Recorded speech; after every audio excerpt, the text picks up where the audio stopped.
It's like every few days, the story behind Assassin's Creed Shadows changes. Only a couple of days ago, we heard the associate director say that their game was hard to beat and that they believe it's Game of the Year, and now they're also admitting that apparently the use of dual protagonists was divisive and they know their fan base hated this game. I have a few different things to show off, but before I get into the topic, if you enjoy the content I create, check out the links in the description, join the community in my live streams, and consider supporting through Patreon or YouTube memberships. I personally think we have gotten to the point of desperation. They are so desperate for attention in the media and potential sales that they are flooding these outlets with different conflicting pieces of information so that whenever you're looking for something about Assassin's Creed Shadows, whether it's divisive or dual protagonists or Ubisoft holds their ground or Ubisoft apologizes, you will find what you are looking for.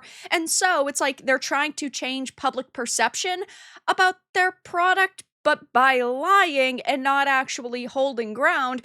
But now they're admitting that Shadow's use of dual protagonists was extremely divisive. So when reflecting on the ups and downs of the controversial Ubisoft release, the Shadow's associate game director has come to realize that the dev team severely underestimated the divisive potential of their decision to split the game's narrative between two protagonists. Now, I don't actually think this would have been that bad if they were two cool protagonists. I don't think Yasuke was the worst written character ever.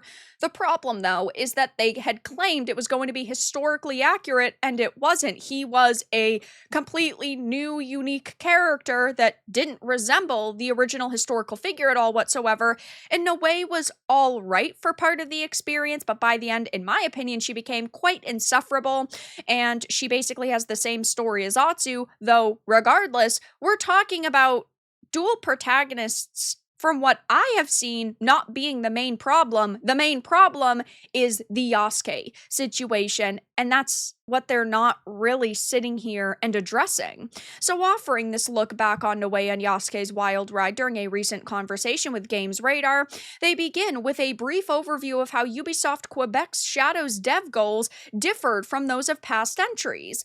The differences between Evie and Jacob in Syndicate were mostly cosmetic. It's more like which one do you prefer kind of deal. The way they play, it's very, very similar, except with very few select skills. And with Odyssey, it's much more of a deep RPG progression system. So for Shadows, we wanted to take some of these elements from those two games and tweak it. I don't think that they did a great job. This is one of the worst Assassin's Creed games by far, in my opinion. A lot of other people agree.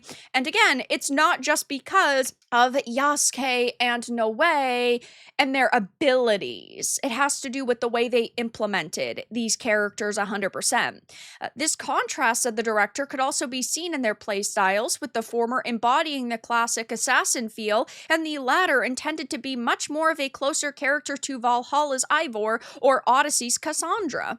And though the pair's playstyles were developed towards different ends, LeMay Commodus confirmed that elements from both were likely to be applied to each of the franchise's future protagonists. They have very different physicalities and how they move. I think any future assassin that we embody, if they are male, they're slightly bigger. All these things can and should affect a little bit of how their physicality translates to the world.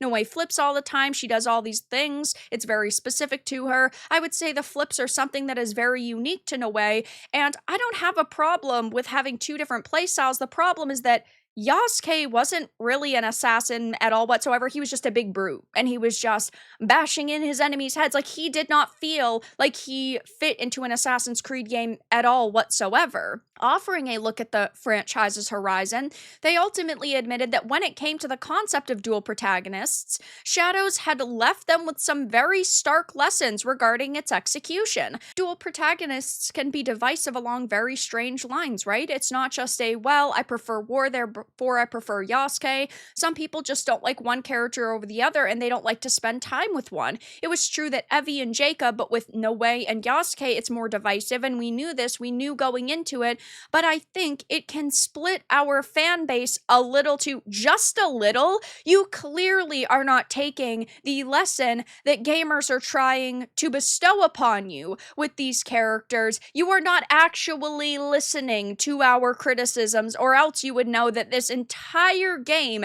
had some absolutely behemoth-sized problems, and yes, Yasuke and Noe were a part of that. I think that there's learning for us as well, that yes, we could do more dual protagonist games in the future if we have a good reason to do it narratively and for the setting, which just sounds to me like they don't plan to do that again, at least anytime soon. They're just saying, well, technically, we're leaving that door open, which, yeah, I mean, after facing this much backlash, it's probably time that they come to the realization that the future Assassin's Creed games are going to have to be massively different, and they are going to have to actually put aside what they thought they knew, which they just assumed people would shut up and consume content, and that didn't happen. Of particular note is the director's closing reveal that Ubisoft Quebec will now be, at least in part, deferring their Assassin's Creed creative decisions to the series' setting and story, as the most common criticism against the game from both casual fans and diehards was its jarring decision to center a good portion of its story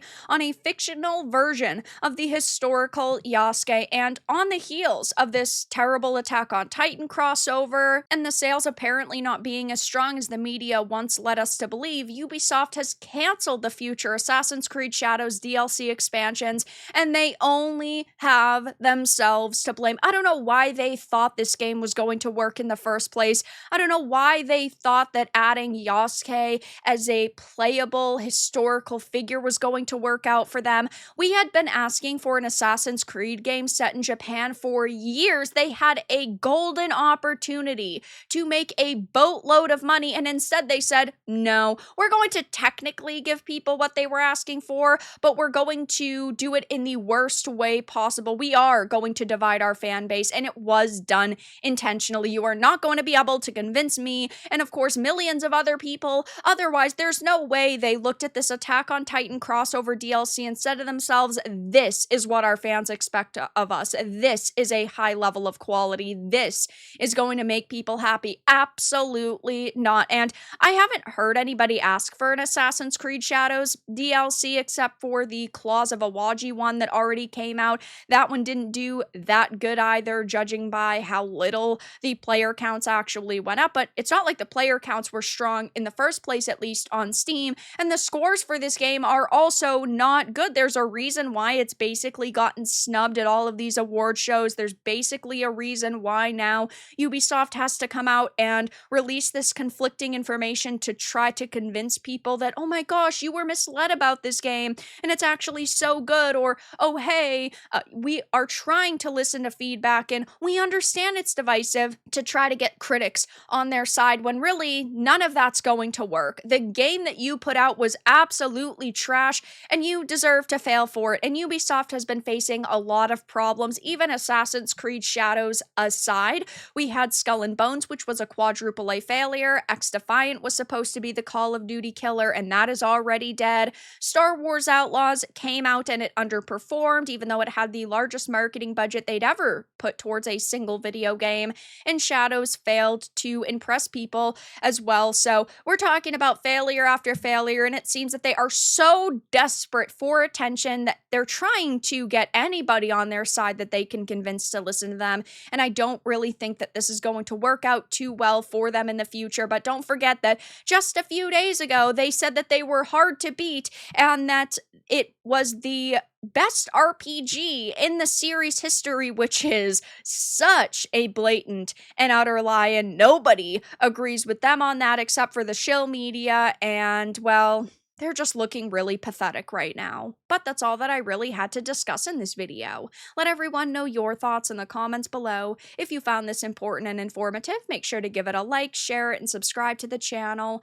And if you didn't, give it a dislike. I appreciate your support either way, but I'll talk to you all again in the next video really soon.